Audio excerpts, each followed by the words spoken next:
Hey everyone, this is Dr. C with some tips for your upcoming assignment. You have a first of all, I want to introduce myself. Hi, it's nice to see you guys.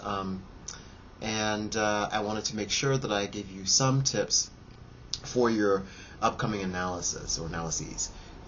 Several of you have written me with some questions about that assignment. I thought I would go ahead and post a little video walking you through expectations of it and how to go about putting it together and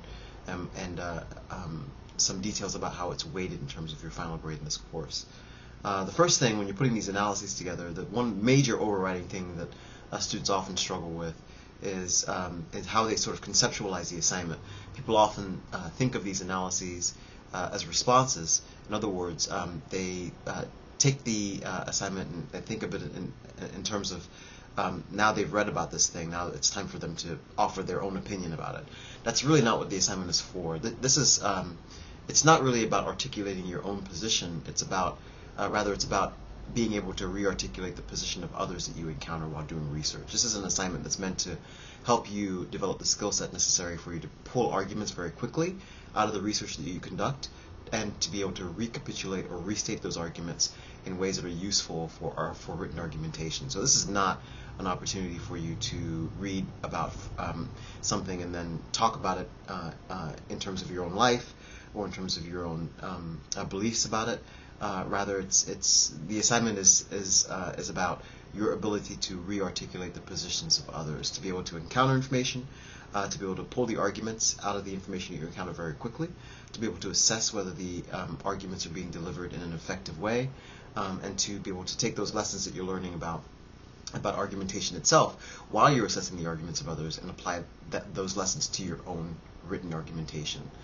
You'll also find, I think, as you take this course and as you look into the material that we're covering more deeply, you'll find that it's, waiting to articulate your position is always a smart thing to do, especially when it comes to this kind of work, because you will have informed your position to a greater degree before articulating it if you do so. In other words, if you wait until you say your essays to articulate your positions after doing this kind of work for a while, you'll see that your opinion becomes more informed and more easily defended.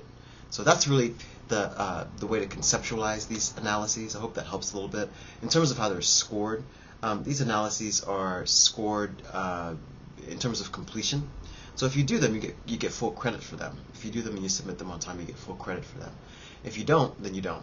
And they're meant to be shared, so they have to be completed on time. There's no make-up assignment for these analyses. So that's basically it for the analyses. Make sure I cover this and everyone's really clear about it. Because they are graded based upon completion, you might see different scoring or different assessments of your scoring happening in Moodle. I do not use Moodle's gradebook to put together or to tabulate grades in this course, and neither should you. So if you see scoring in Moodle that confuses you, I go through these pieces and I score them according to three sort of grading criteria very, very quickly. Excellent, satisfactory, and not satisfactory. And Moodle takes those and assigns a numerical value to those scores that I don't necessarily, I don't use at all when tabulating your final grades in this course. In other words, Moodle will present one grade to you, but you need to be able to interpret what that grading actually means in terms of how I intended to be communicated to you, what you need to work on your stuff. So if you get back an excellent, then you're doing great. Satisfactory means there's probably some work that needs to be done, and I'll explain that to you further as the term moves along.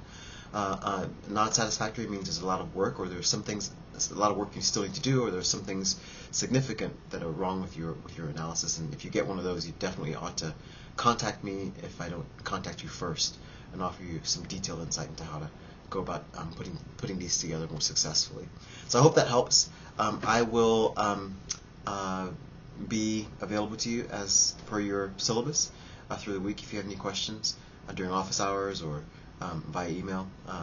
I suggest that you use those options to get those answers.